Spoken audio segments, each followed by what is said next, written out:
जय गुरुदेव। मांडुक्योपनिषद। ओम भद्रम कारणेभिरिति शांतिः। यह उपनिषद भी अथर्ववेदीय है। मुक्तिकोपनिषद में कहा गया है कि यह एक ही उपनिषद मुमुक्षु को मोक्ष दिलाने के लिए पर्याप्त है। इसलिए इस उपनिषद का मान सबसे अधिक है।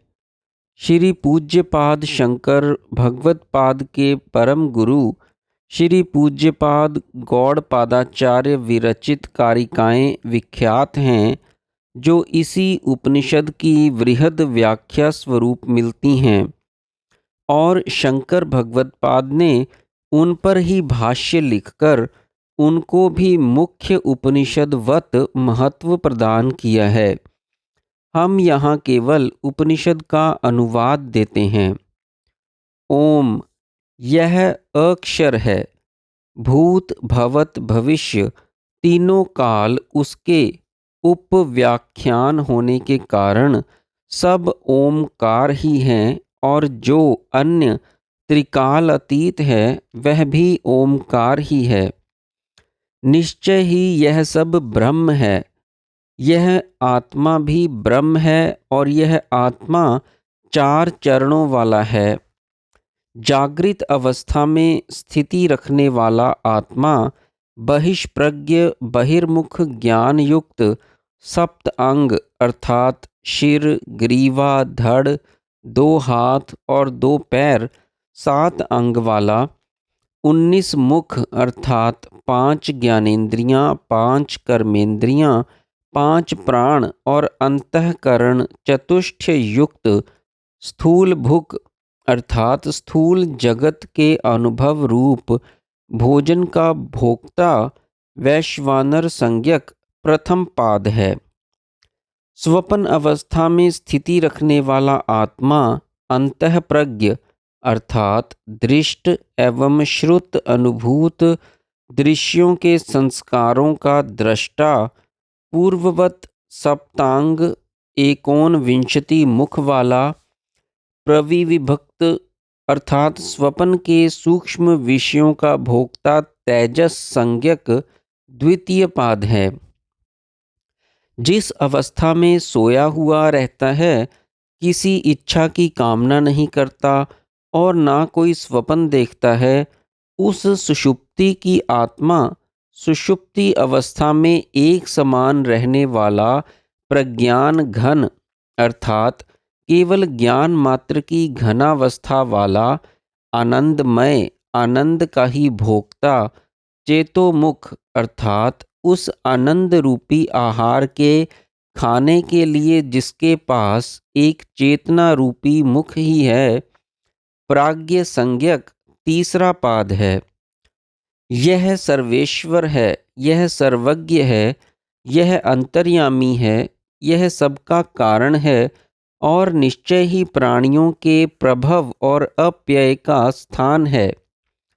यह से अर्थ है कि वह आत्मा जिसके उक्त तीन पाद कहे गए हैं, न अंतःप्रज्ञ न बहिर्प्रज्ञ, न दोनों प्रकार का प्रज्ञ, न प्रज्ञान घन, न प्रज्ञ न अप्रज्ञ, जो नहीं देखा गया, व्यवहार के योग्य नहीं, अग्राह्य, लक्षण रहित, अचिंत्य, बताने में ना आने वाला, एक समान ज्ञान का सारभूत, जिसमें प्रपंच का सर्वथा अभाव है, जो शांत शिव रूप अद्वैत है, उसे चतुर्थ पाद कहा जाता है।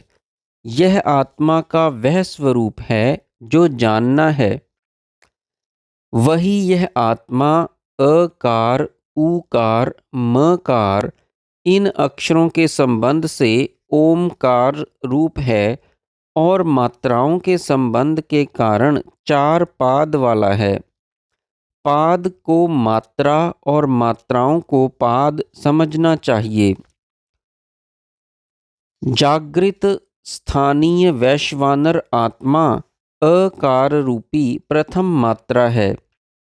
ऐसा जो जानता है उसकी सब कामनाएं अवश्य पूर्ण होती हैं, और वह सबका आदि अर्थात सब में मुख्य रहता है, क्योंकि अकार सबका आदि है और सब में व्याप्त है। स्वप्न स्थानीय तेजस आत्मा ऊकार रूपी दूसरी मात्रा है।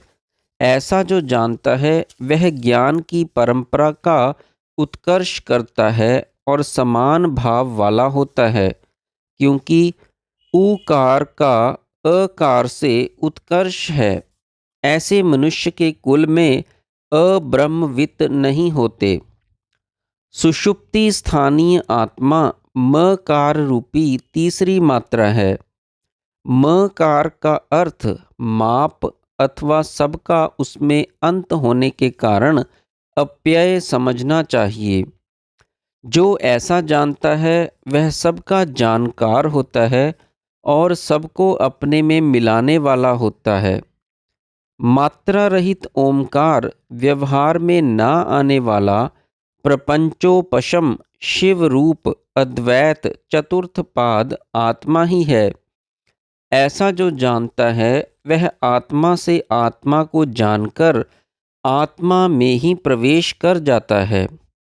ओम भद्रम कर्णेभिरिति शांति इति उपनिषद।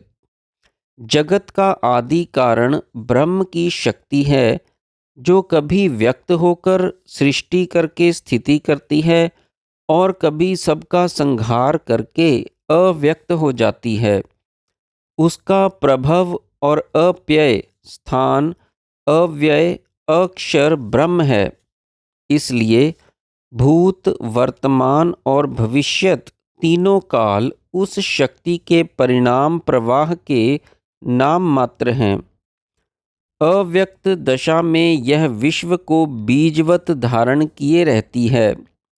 जैसे बीज में वृक्ष की शाखा पल्लव मूल तना फल पुष्प सबका सूक्ष्म रूप में अस्तित्व रहता है, वैसे ही भूत भविष्य वर्तमान जगत का अस्तित्व बीज दशा में अव्यक्त रहता है। सत्व रज और तमोगुण उस दशा में समता में रहते हैं। उनकी समता भंग होने पर महत रूपी हिरण्यगर्भ बुद्धि की अभिव्यक्ति होती है। उस शक्ति में पूरा कल्प में घटित सब कर्मों के समष्टि संस्कारों का संग्रह रहता है, जो महत रूपी व्यक्त दशा में प्रसवाभिमुख ही उठते हैं और नाना विधि रूपों में विकास पाकर विश्व का विराट रूप धारण कर लेते हैं। ब्रह्म सत्य चित्त आनंद स्वरूप है। उक्त शक्ति उसकी सत शक्ति है, जिसमें चित्त शक्ति का चेतन प्रकाश भी सदा युगपद रहता है, परंतु वह अव्यक्त दशा में अव्यक्त और व्यक्त दशा में व्यक्त होकर चमकने लगता है। यह चेतन प्रकाश दो प्रकार से व्यक्त होता है। एक वह जिसमें तीसरी आनंद शक्ति अखंड रूप से, दूसरा वह जिसमें खंड रूप से रहती है।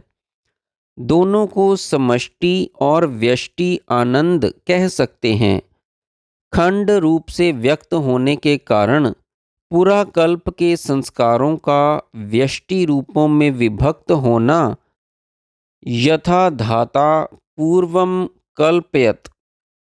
शक्ति के विकास अथवा परिणाम स्वरूप अभिव्यक्ति दो स्तरों पर देखी जाती है। पहला शब्द और दूसरा रूप। इनके विकास क्रम अथवा परिणाम क्रम को काल और प्रसार क्रम को कला कहते हैं। उक्त काल क्रम में निश्चित व्यवस्था रहती है। शब्द के चार विकास स्तर हैं: परा, पश्यन्ति, मध्यमा और वैखरी। शब्द का विकास वर्ण पद और मंत्रों में होता है। वर्ण 50 हैं, 16 स्वर और 34 व्यंजन। पद 81 हैं, तीन काल, तीन वचन, तीन लिंग, तीन पुरुष और मंत्र 11, 10 इंद्रियां और एक मन अथवा बाह्य और अंतःकरण की 11 प्रकार की क्रियाओं के अनुसार हैं। मंत्र विभाग को वेद कहते हैं। मंत्रों के क्रम और कर्म से लोकों का संबंध है। कला का विकास 16 कलाओं में होता है, जिनका वर्णन प्रश्नोपनिषद में आ चुका है।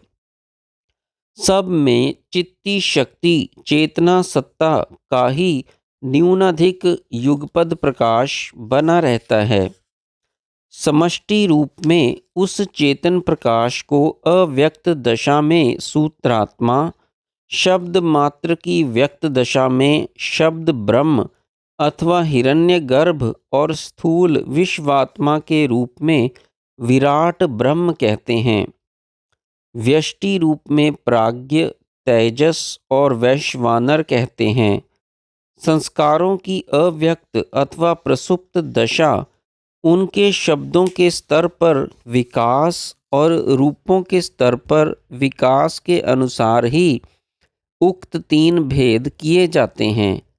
मनुष्य उनका अनुभव सुषुप्ति, स्वप्न एवं स्मृति और जागृत अवस्थाओं में किया करता है। जय गुरुदेव।